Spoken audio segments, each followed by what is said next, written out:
Hello, and welcome to the first follow-up review of a collab. I made a Dengeki Bunko review about 8 months ago, and while every single unit did get some sort of buff, I'll try to keep it short as not much has changed with those units, especially the lower rarity ones. One major change between then and now is the drastic change in personal damage multipliers. Of course this makes sense, with super gravity dungeons having higher and higher attack reduction, but it's still pretty surprising. Just imagine where we'll be in 8 more months. Anyways, first let me look at the Farmable and Medal exchange units. If you do decide to pull or exchange for any of the transforming REM cards, then you should check which units you need to max out to unlock their Sync Awakening. So pick up at least one copy of each and get ready to get 50 skill ups on Accelerator and Orihara and 20 on Shizuko and Kamsin. The latter two are event medal exchanges, and you can only obtain 2 copies of each, so you'll have to use spies instead of farming copies to fuse. As units, these aren't all that good. Only Shizuko's equip looks interesting since it's the only equipped with a balance and machine killer. It is unique, but there's probably not much use outside of swipe farming and maybe Acer 1. And as for the black metal units, Last Order is a great utility focused cleric that can add a lot of bulk to a team and serve as a 7x6 base. I would definitely pick up at least one.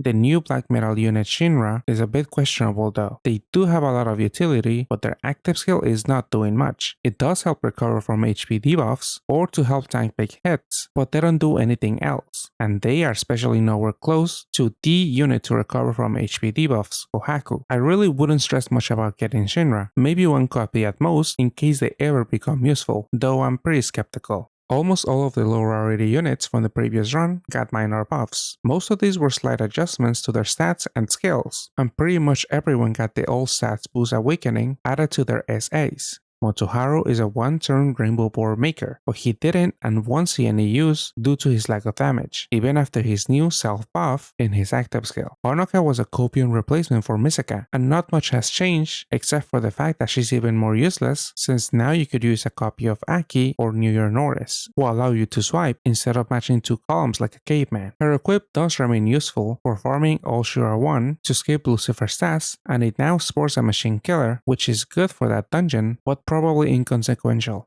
Both Kaori and Ichijo are both expanders and rebuffers, but unfortunately do not buff enough to matter. Ichijo now has 2 full awakenings, so he could help destroy 40% of an enemy shield for each hard column, so he does have that going for him, but still, these 2 units are pretty lackluster. Yoshida is a utility focused cleric, and she's not the worst option to run, and her equip is pretty decent as well if you need bulk and a cross. Itsuwa got 2 more L awakenings, so she's not that bad for recovering assist, but green teams are usually all about making boxes, so her active skill isn't that valuable there. Still, she does have some utility, but severely suffers from a low damage multiplier. Still is a piercing unit with a lot of crosses and some utility, and now his active skill removes locks. His leader skill looks decent, but probably won't see much use, just like I said last time around. Leonhardt is also a piercer, but his active skill gives you 2 turns of pierce along with a 40% shield on a 5-turn cooldown. Not bad if you know where to time the shields, since that could free up a team slot. Unfortunately, he has a really low damage multiplier and comes with almost no utility. Carmel is a decent absorption voider with some utility, and she could do decent damage with her self boost, a cross, and levitate super awakening, but since you can only do this every 7 turns, I wouldn't count on her for damage and would rather focus on her utility super awakenings. She does have a 10C equip, but won't be much help with its awakenings and active skill, unless you really need the skillbind resist or attacker type. Kuroko remains underwhelming as both a unit and equip. These 2 units were used in conjunction to farm easy content, as Mayumi on a 7x6 board creates a swipeable break. Obviously she works with any other 7x6 leader, so you don't specifically need Marjorie, but a middle break is slower, since even with the no Skyfall leader skill or badge, you'll still have to go through the animation of the top 2 rows falling. Both Mayumi and Marjorie have interesting equips, and Marjorie herself could see some use as a unit since she does have a lot of utility and a decent active, but it does feel like piercing active skills are not that valuable at the moment. Erika remains a solid absorption voider for fire and light teams and has decent utility, but her damage output is really low. She might not be that bad if targeted attack debuffs become more commonplace. Little Misaka is a damage-centric cleric that also tackles damage absorption shields, now for 2 turns instead of 1 on a 5-turn cooldown. And again, this type of active skill could help you out free up a team slot, but Little Misaka doesn't do much else as she lacks utility and her damage is laughable in newer dungeons. Regular Misaka now has better partners than this smaller version, but they both can still easily tackle UN4 together. Both Index and Hecate are somewhat useful, as both have a lot of utility. Index was one of the few looping auto healers, but there are more options now, including the free one from Hatsune Miku. I did badmouth Hecate in my previous review, but I just didn't recognize her game, especially with all the high cooldown transformation units that have been released in the past year. She has a lot of utility awakenings and an useful active skill, so not too bad of a sub.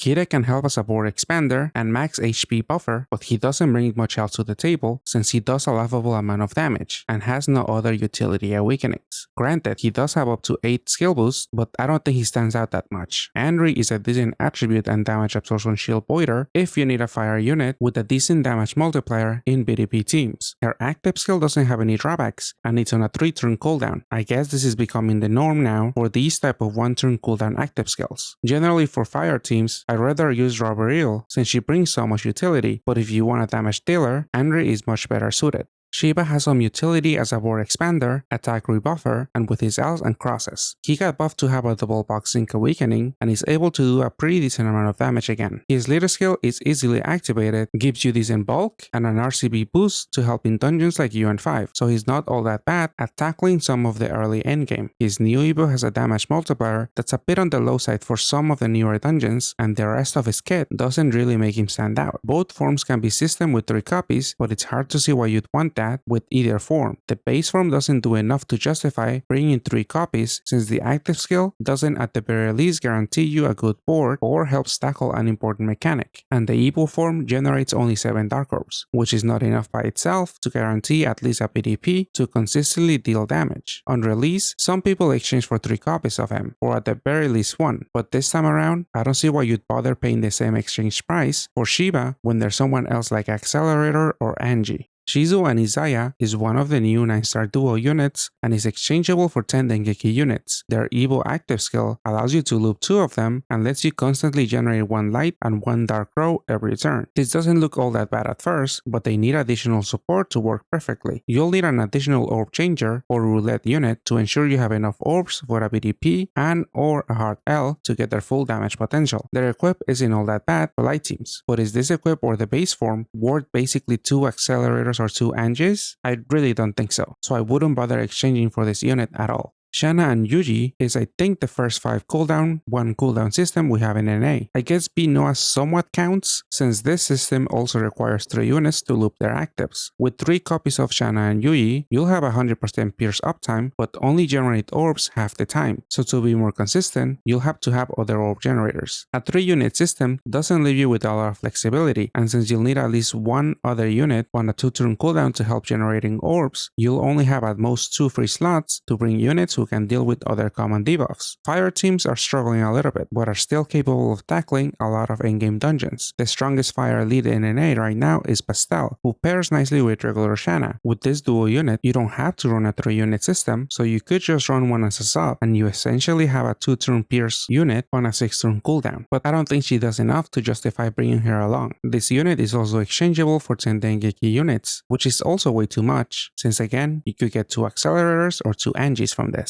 And if you want to play fire teams, then you could get 2 Shanas instead for the same price and build a team capable of tackling even the newest endgame dungeon. Shiba and Miyuki is the last duo unit, but like with the other 2, isn't all that useful, and trading for them is probably a bad idea. They are also a 2-unit system, but you have a much more useful active skill, since you get a looping shield effect on top of some orb generation. Some players in JP use 2 copies of this unit to supplement Accelerator's orb generation to guarantee at least enough orbs for a BDP and another dark combo, but people quickly drop this unit in favor of a dedicated looping shield and to free up a team slot, since if you plan ahead and save 2 or more dark orbs in the middle of the board, Accelerator's active skill generates enough orbs for a BDP plus another dark combo. Their equip has very solid awakenings. It's the only 10C equip with the full awakening in the game so far, and it also has a haste active skill. The base form is not worth the fodder, but after making all other trades, I would definitely circle back to this unit for the equip since it might come in handy in Geno teams if we ever get Kogias.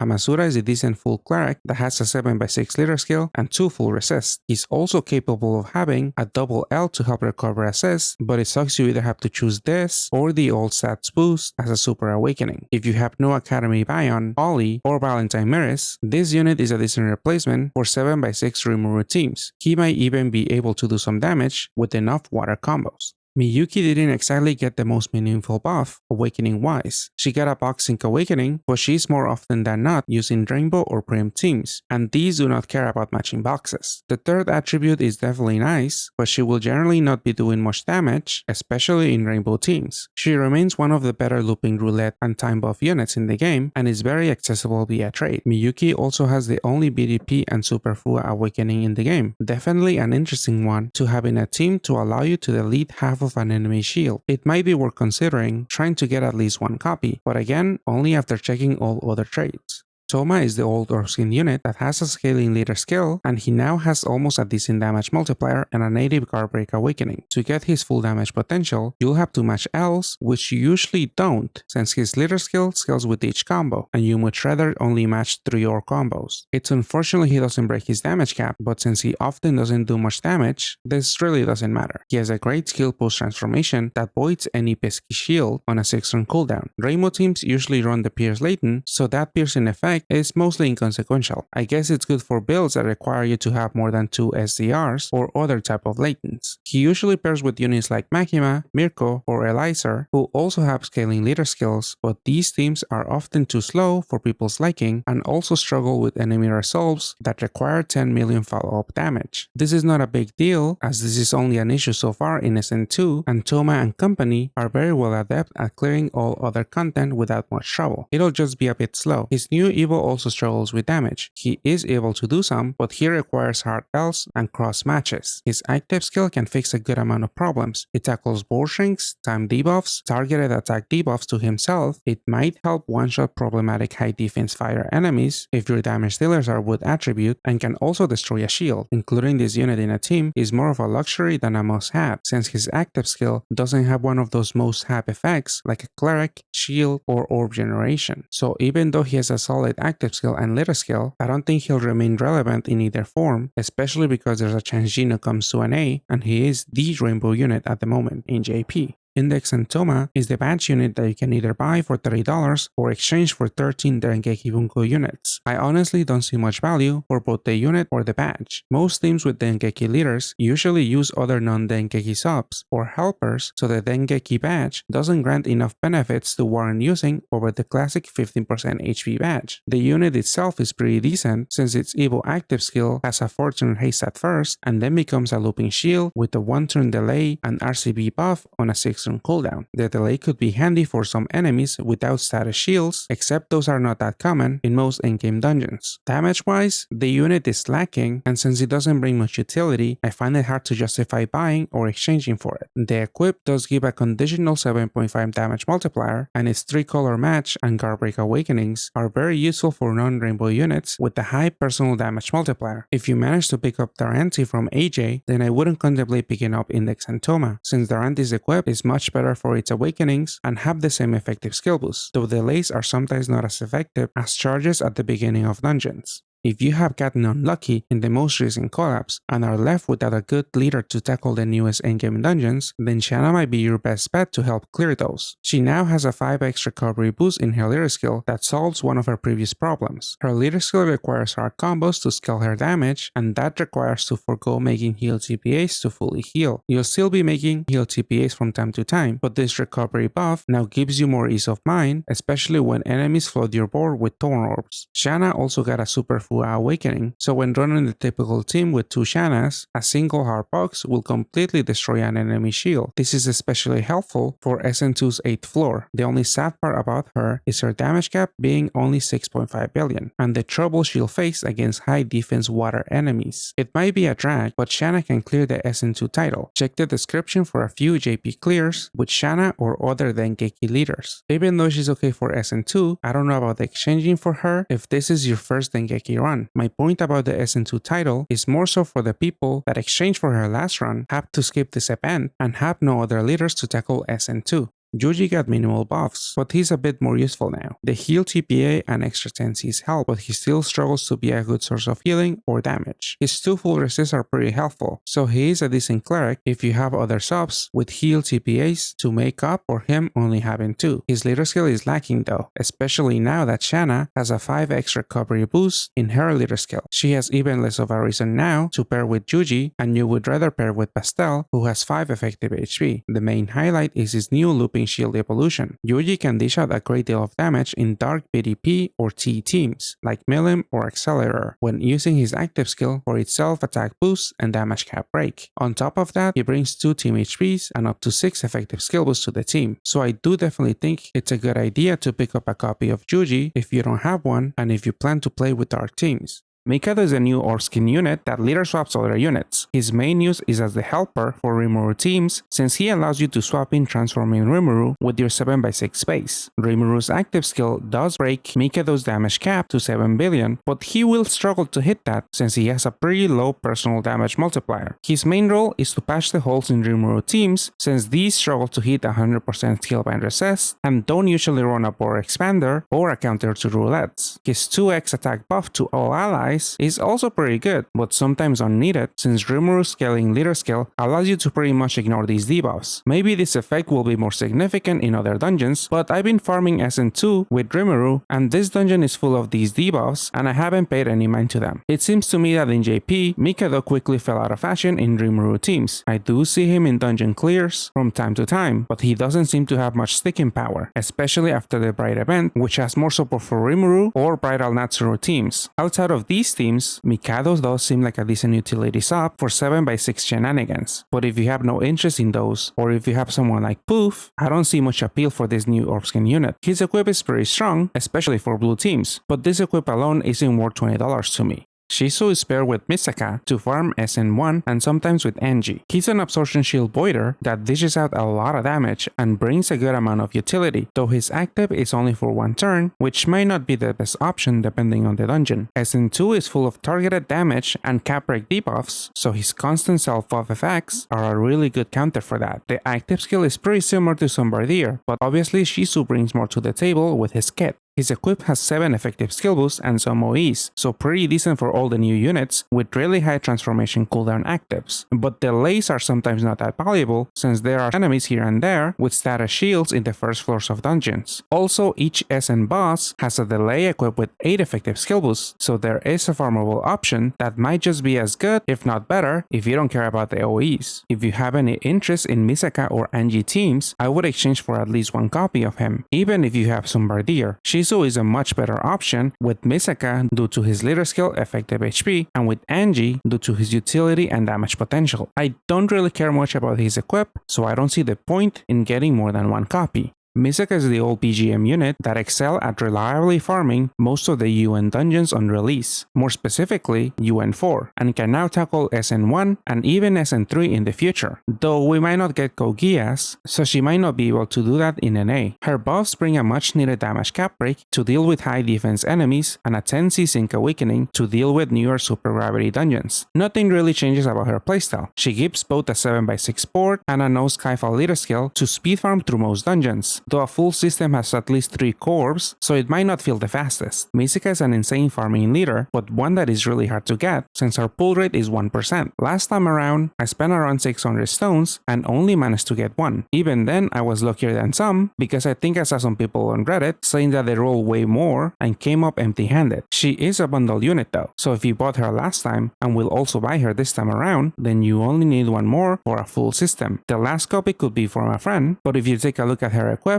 you're gonna feel like you wanna get way more than 2. Misaka's new Evo works as a pair for her base form, so a team can easily consist of 4 copies of Misaka, excluding equips. The base form is more commonly paired with Shizu for SN1 farming, or is still paired with Little Misaka for UN dungeons and their old versions. A Misaka team is a very expensive endeavor, and I'm not quite sure if farming SN1 is that attractive for most people. Maybe some of you want to get a head start farming UN4 or its old version in preparation for the SN4 exchange, exchange. Whatever the case may be, I wouldn't chase a Misaka team from the REM, since the odds of getting just one are very low. Her rate is not much different from other PGM units, and maybe I'm just traumatized from the last time, but that 1% rate on her is really scary. I would only get her bundle if I had 1 or 2 Misakas to begin with. Maybe her equip is reason enough to get your first Misaka from the bundle, but $30 for an equip is too much in my opinion. Angie is an incredibly strong light BDP leader that is very accessible. If you missed out on some of the last few meta leaders, I would highly consider exchanging for at least 2 copies of her, that is, after taking a look at Accelerator. Angie is basically a better light attribute version of Muichiro, since she gives you a similar fixed board and you can create a system with 3 copies. Additionally, she has higher effective HP, a higher damage cap, and a way higher damage multiplier. Do be aware that she faces the same issues as Muichiro on 5x4 boards, since in those, she can only generate 2 healers. She's a very capable leader that can clear all content in the game, so not a bad option if you couldn't set up a team to clear SN2 yet. You want at least 2 copies of your own, 3 or more if you want to sell pair, or if you want one of her equips, and 1 copy of Shizu to sub in or sometimes pair with. And Angie comp has very low raw HP, so if you know you have to take hits after undead animations, you'll have to stock up on team HP awakenings and or run a sub with a multi-turn shield. You could also handle this problem by pairing with Shizu, since his leader skill has an HP multiplier, but you will miss out on the 10 million follow-up attack that is very important for SN2 and SN3 in the future. You can assemble most of an Angie team for the price of 140 stones, or 105 if you rely on a friend. The 2 other slots would most likely be a cleric and a looping shield, with one of them being able to counter 5x4 boards if needed, so think of Shuna or Daijin Joe for example. And hopefully you also have multiple copies of Zenitsu's equip.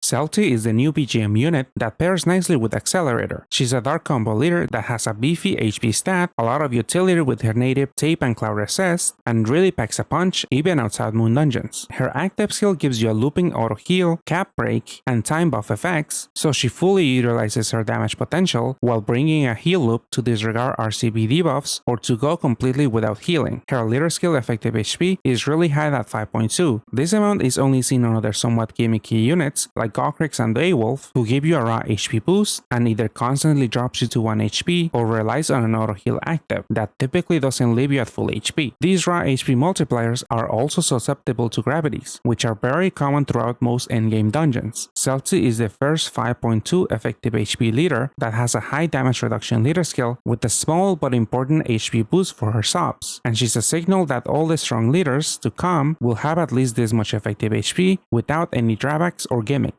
As an example, Gonho just released 2 leaders with 5.26 effective HP, and while these have low raw HP, the threshold has been crossed, and I think we're gonna be seeing more units like these being released. Gonho will share collab news on a stream on the 17th, so I am expecting to see a strong leader tease with at least this much effective HP. Okay, but back to Celty. So not only she is a great unit, but she has 2 really strong equips as well. Both have 5 effective skill boosts with at least 2 team HPs, so that alone makes them very solid. Her helmet is great for dark teams due to its dark sub-attribute awakening and active skill. Her bike could have a lot of value in the future with its add machine type awakening for Geno teams, since this is the machine awakening equip with the best mix of bulk and effective skill boost. Celty is definitely a great buy if you buy bundles, and it also saves you the trouble of going through the machine, since in this REM she's at a low 1% rate, so I wouldn't count on pulling her unless you're ready to spend a lot of stones. And finally, Accelerator, who is Celty's best pairing. Him and Celty are the leaders used in the fastest SN2 title team clear. Celty's auto heal lets you go out without healing, and Accelerator's regeneration allows you to do very quick matches. You can pretty much leave his columns alone and make 2 other combos and effortlessly hit 10C. And when you need to output more damage, it's easy to break up one of the columns to make a T. To pierce, you should be saving a few orbs inside the outermost columns to have at least 12 orbs, since on a 6x5 board, he only generates 10 dark orbs, and you need to have 2 dark matches to activate your damage reduction. His active skill is great for countering constant targeted attacks and damage cap break debuffs, which are very common in SN2. Him and Celty were made to breeze through SN2, and you can pretty much just swipe away in other dungeons such as the UN series. As I've said before, Accelerator should be the first unit you take a look at before making any exchanges. I would say at least 3 copies of him are optimal if you don't plan to roll for or buy Celty. 2 to run as a leader and sub, and 1 for his equip, which is great on dark PvP units. Running 2 accelerators on your side might not be optimal most of the time, like in dungeons where you need more than 2 SDRs and have enemies leader swapping you, or in no dupe dungeons. But for the latest SN dungeons, even for SN3 in JP, you only need to have 2 SDRs at most, so you should be fine for the foreseeable future pairing with the helper Celty. Just like last time, I'm a big fan of this REM due to all the trades available, but mainly because I have no stones and have a lot of trade fodder from the first Dengeki Bunko run, so I feel safe enough to skip the REM and make my trades and not feel a lot of FOMO. If this is your first run, or if you don't have much fodder from the previous REM, then I don't think it's a bad idea to roll here, since you can get some pretty strong leaders via rolling or exchanging. I would prioritize Accelerator, since you can easily assemble a team with other Dengeki units like Yuji, Hecate, and Last Order, and if you're doing a few rolls, hope that you roll Celty or find friends leading with her. And if you can afford to, I would really consider getting her a bundle. Angie teams require a bit more support than Accelerator, since you'll need at least 2 or 3 of her, plus a Shizu, and should ideally have a few Zenitsu equips, since this is a light BDP team, and that equip is pretty much mandatory. Misaka is another great unit to get from the REM, but her teams require way more investment and luck, since you pretty much want at the very least 2 copies. I would not consider getting her bundle unless you manage to roll one or get her bundle last time around. Maybe Misaka's equip alone is worth it, but that's up to you. Touma and Mikado are questionable buys. Rainbow might have Geno very soon, so Touma's use will plummet, and Mikado only releases use in Rimuru teams, so to begin with, you have to have a few copies of that BGM. Yuji and Shana get an honorary mention, but I wouldn't go exchanging for them unless you really want to play with fire or dark teams. Shana might be pushed out very soon by Kalin from Code Geass, so maybe Yuji should be a slightly higher priority since his Dark Evo at least sees uses in Milim and Accelerator teams. Not to mention, Dark seems to be Gonho's favorite attribute and is bound to get more leads and support, like the new GFE that has 5.26 effective HP. Alright, that does it for this video. Let me know in the comments below if I missed something about these units. And if you enjoyed the review, please remember to like and subscribe. As I said, I am pretty much broke right now, so my main goal for this collab is to exchange for 3 accelerators, free roll a Celty, and then see if I can exchange for at least 2 Angies and a Shizu, but they are not as high of a priority. I already have at least 2 copies of Yuji, Shana, and Misaka from the first run, so I'm not even gonna look at them. And that goes double for Misaka, since her 1% rate is very scary. Let me know your plans for this REM, and good luck if you decide to roll in Dengeki. I'll see you guys next time. Goodbye.